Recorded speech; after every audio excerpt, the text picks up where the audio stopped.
When this poor kid began tinkering with engines, nobody could have guessed that he would one day create some of the most expensive cars in the world.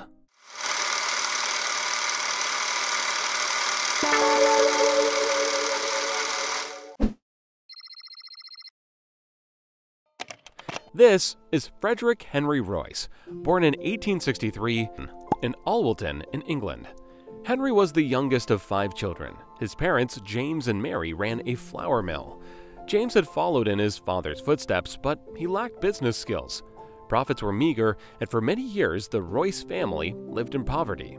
Things got worse, and in 1867 they had to file for bankruptcy. Hoping to carve out a better life for themselves, the family moved to London. By this time, the 4-year-old Henry already had his first job, a bird scarer on a local farm. His pay? 6 pence a week. Then, in 1872, disaster struck again. Henry's father passed away. Now, all the children had to chip in to make ends meet, including the 9-year-old Henry. He began selling newspapers and delivering telegrams.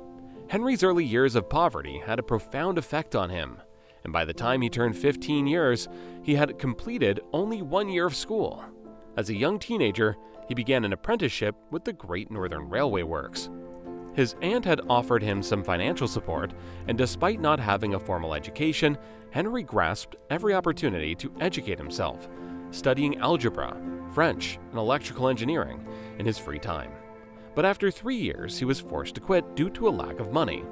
After quitting his apprenticeship, Henry briefly worked at a tool-making company in Leeds, and then for the Electric Light and Power Company in London. In 1882, he moved once again, this time to Liverpool, where he continued to work for the Electric Light and Power Company. His true ambition was to make engineering his full-time job, however. So at 22 years old, he started a business with his fellow engineer friend, Ernest Claremont.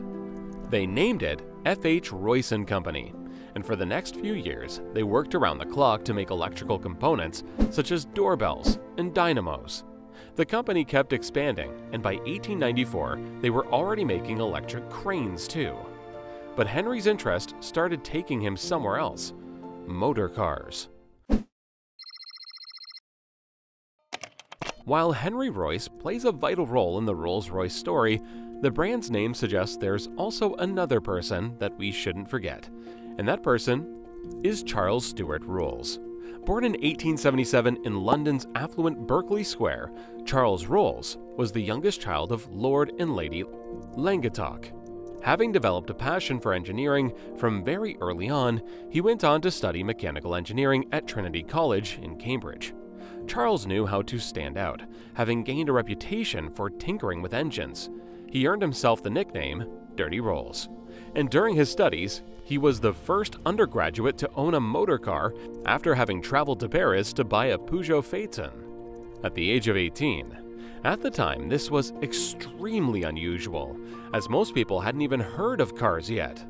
After graduating in 1898, Charles began working on a steam yacht and then at the London and Northwestern Railway. He was more interested in motoring, pioneering, and salesmanship, however, and with financial support from his father, he opened one of the first car dealerships in Britain in 1903. He named the company C.S. Rolls & Co. And for the next couple of years, he dedicated himself to importing and selling Peugeot and Minerva cars. Business was booming, and Charles used the money to fund his sporting activities. Besides being an avid motorist pioneer and racer, he was also an eager aviator, and as you can guess, both of these hobbies are anything but cheap. Unfortunately for Charles, however, his lifelong passion would eventually cost him more than just his money. When running his company, F.H. Royce & Company, Henry became increasingly interested in motor cars. In 1901, he decided to improve a second-hand 2-cylinder DeCauville car that he had bought, but he wanted more, and so he decided to build a car on his own. Henry had an instinctive desire for perfection, and having found construction faults in the DeCauville, he vowed to do better. By the end of 1903, he designed and built his first petrol engine, and by the next year, he drove his first Royce 10-horsepower motor car into town. By now, 2 decades had passed since Henry set up the company.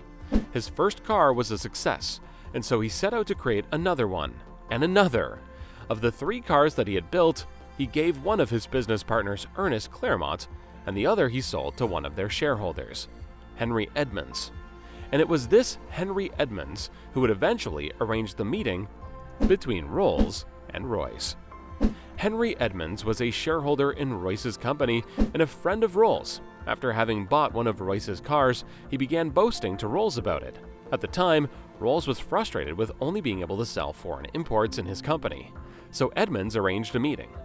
Little did Edmunds know that the meeting would change the future of motoring forever. While Rolls had always preferred 3- and 4-cylinder cars, Royce's 2-cylinder vehicle made a big impression on him. Within minutes of seeing it, he knew he had found what he was looking for. He took the motor car for a drive and agreed on the spot to sell as many motor cars as Royce could build. The 2 men made an unusual duo. There was not only a massive age gap, but also a class and education gap. For starters, Royce was 41 years old, while Rolls was only 26. The young Rolls had enjoyed a fancy education at the prestigious Trinity College, whereas Royce's skills were largely self-taught. And while Rolls had spent his young adult years racing around in his fancy cars, Royce had been working hard to make ends meet. Would they be able to see eye to eye? While Henry Royce and Charles Rolls were 2 very different people, they also made a great duo. And the massive success with the cars led to the creation of the Rolls-Royce Company in 1906. Then came the launch of the 6-cylinder Silver Ghost. Within a year, it was hailed as the best car in the world. Impressive! But for this, they also had Charles's partner to thank. Creating a brand requires vision. So while Henry and Charles were busy building and selling motor cars, it was Charles's partner, Claude Johnson, who took on the role of managing director.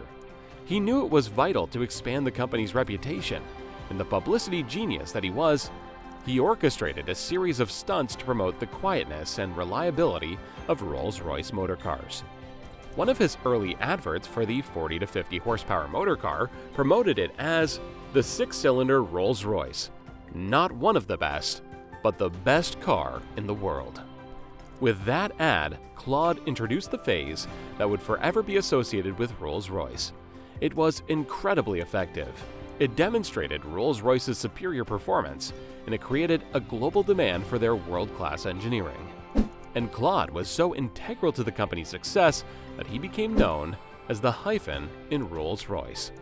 Of course, marketing alone will get you only so far, and both Henry and Charles dedicated themselves to delivering the best quality possible. But it was especially Henry who had a knack for pushing himself to the limit when it came to work. Henry was renowned as a hard worker who never ate properly. Unfortunately, these habits severely affected his health. But surprisingly, he would end up outliving his business partner Charles by a couple of decades. Over the years, daredevil Charles's interest in aviation kept growing. He even tried to persuade Henry to develop a design for an aero engine, but Henry refused. To continue living out his aviation dreams, Charles bought a Wright Flyer aircraft, with which he made over 200 flights. In 1910, he became the first person to make a non-stop double flight across the English Channel. But just 1 month later, everything changed. During a flying display at Bournemouth, Charles was killed in an air crash. He was only 32 years old. He became the first Briton to die in a plane crash, and his premature death meant the end of the short-lived Rolls-Royce partnership. Now Henry would have to continue their legacy on his own. Henry had an innate work ethic, and his innovative designs established Rolls-Royce's reputation for superior engineering and quality. He uncompromisingly persuaded his basic principle of establishing the best design with both the finest materials and the highest levels of craftsmanship.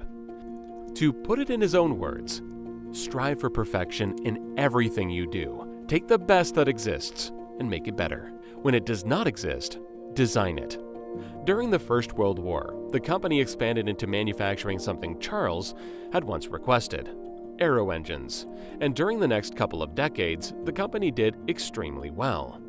Unfortunately, Henry kept struggling with his health, and in 1993, he succumbed to digestive tract problems.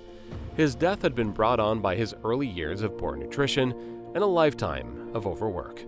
He had spent much of the last years of his life as a semi-invalid, but that didn't stop him from working though. His never-failing enthusiasm and dedication to engineering prevailed, and he continued to work until the very last moment. Literally, his last sketch was made from his deathbed a few hours before he died. He was 70 years old. Rolls-Royce has remained a famous name in engineering. A Rolls-Royce is one of the most successful luxury cars that money can buy. And with over 130 dealerships spread over 40 countries, the brand is known far beyond Great Britain. Currently, Rolls-Royce is owned by BMW, and the brand is still primarily known for producing some of the most expensive cars in the world, such as the Rolls-Royce Cullinan, Ghost, Phantom, Wraith, and Dawn. Torsten Müller-Ötvös has been the CEO since 2010, and his reign has proven to be essential in the company's success. But it's the vision of Sir Henry Royce and Sir Charles Rolls that truly made Rolls-Royce what it is today. A symbol of pure and unadulterated wealth. Something tells me the two men would be proud. Had you already heard of the many people involved in Rolls-Royce's history? And what would you like to add to the story? Share it in the comments. And if you enjoyed this video, then take a look at our channel for more inspiring business videos.